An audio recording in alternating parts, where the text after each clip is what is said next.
भारत का खनिज राजधानी यही कहा जाता है झारखंड को, क्योंकि इसी मिट्टी के नीचे छिपे हैं भारत का 40% खनिज, 27% कोयला, 26% आयरन ओरे और देश के सबसे बड़े यूरेनियम व बॉक्साइट भंडार।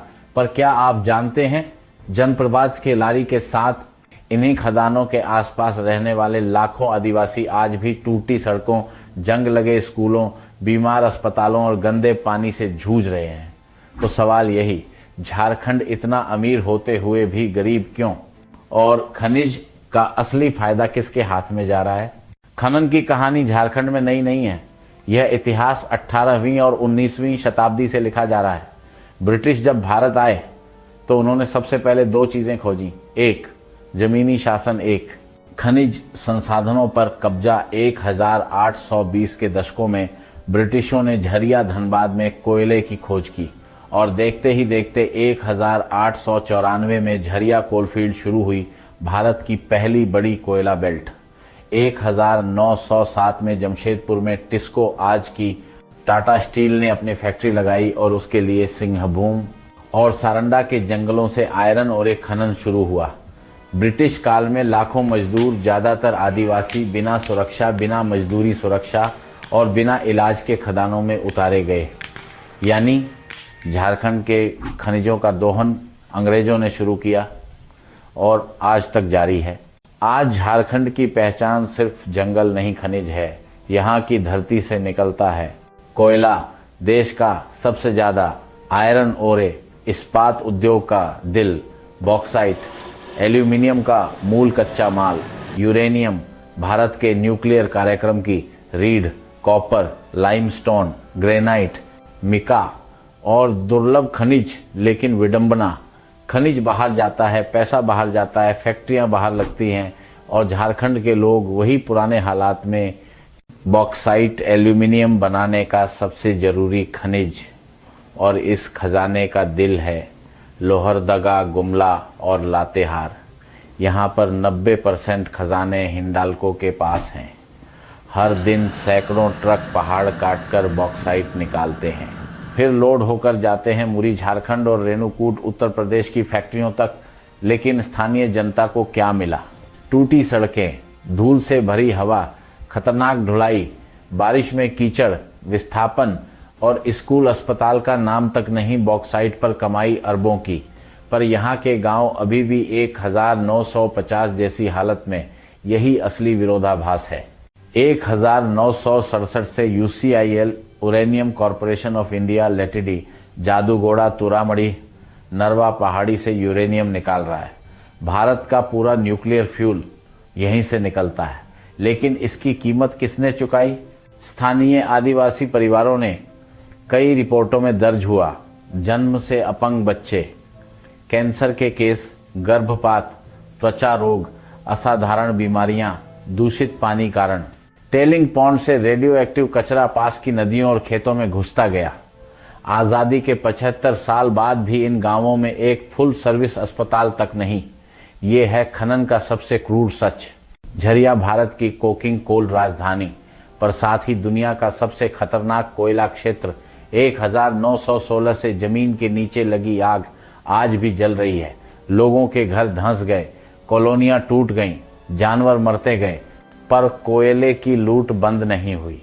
जानिए विडंबना, इस आग को बुझाने में जितना खर्च होता उसके मुकाबले कोयला माफिया सालों में 10 गुना कमा चुका है।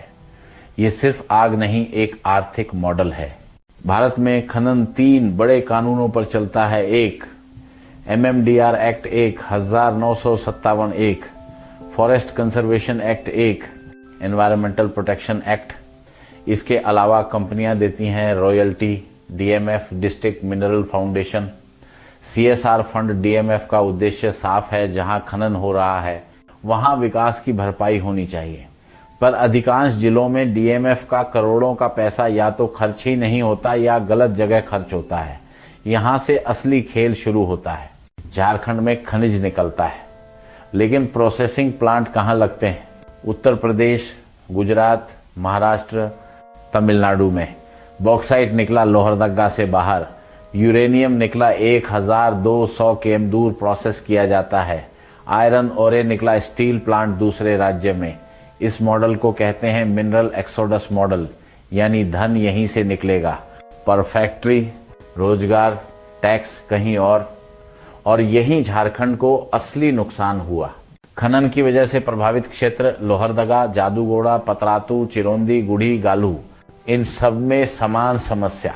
जंगल कटे, नदियां गंदी, पानी दूषित, जमीन पथरीली, खेत खत्म, वन्य जीव गायब, बच्चे बीमार, महिलाएं परेशान। खनन कंपनियां रिपोर्ट में लिख देती हैं हमने 1 लाख पौधे लगाए, पर जमीन पर खड़े होकर देखिए, वहां आपको सिर्फ खदान, धूल और टूटी सड़कें मिलेंगी।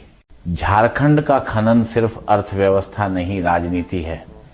किसे पट्टा मिले, किसे नया ब्लॉक, किसे एक्सटेंशन, CSR किस क्षेत्र में लगे, DMF किसको मिले, ये बड़े निर्णय सिर्फ सरकार नहीं, पूरी लॉबी, ब्यूरोक्रेसी, ठेकेदार, कॉरपोरेट सब मिलकर लेते हैं। पर सबसे जरूरी लोग आदिवासी, उनसे कोई नहीं पूछता, वो सिर्फ फाइल पर नाम बनकर रह जाते हैं। खनिजों के इस खेल में जीतता कौन है? बड़ी कंपनियां, राजनीतिक नेटवर्क, बिचौलिए, ठेकेदार, लॉजिस्टिक कंपनियां, बाहर के शहरों की फैक्ट्रियां, और हारता कौन है? आदिवासी विस्थापित परिवार, खनन क्षेत्र के किसान, स्थानीय युवक, महिलाएं, पर्यावरण, पूरे का पूरा जिला। झारखंड की मिट्टी में संघर्ष नया नहीं, यही जमीन सिदो कान्हू के संथाल विद्रोह की गवाह है। यही मिट्टी 1870 के कोल विद्रोह, 1914 के तावा भगत आंदोलन और कई आदिवासी लड़ाइयों का घर है। इनका मूल सवाल हमेशा एक ही था, जमीन किसकी, जंगल किसका और खनिज पर अधिकार किसका। आज भी वही लड़ाई जारी है, बस रूप बदल गया है। झारखंड तभी बदलेगा जब 1 खदानों के पास स्थानीय प्रोसेसिंग प्लांट लगें, 2 DMF और CSR का पब्लिक ऑडिट हो, 3 स्कूल, अस्पताल, रोड, हाउसिंग को प्राथमिकता मिले, 4 जमीन वापसी और माइन क्लोजर पॉलिसी लागू हो, 5 पर्यावरण सुरक्षा, जादूगोड़ा जैसी गलती दोबारा ना हो, 6 आदिवासियों को ग्राम सभा की मंजूरी का अधिकार मिले, 7 खनिज मुनाफा वहीं खर्च हो जहां से खनिज निकला है, 8 मिनरल एक्सोडसिस खत्म करके झारखंड में ही उद्योग लगाए जाएं। झारखंड भारत का सबसे रिच राज्य है मिट्टी के नीचे, लेकिन असली अमीरी तब होगी जब उसके ऊपर रहने वाले लोग भी अमीर हों। तो अब सवाल सिर्फ इतना है, खनिज कौन ले जा रहा है और विकास कहां रह गया?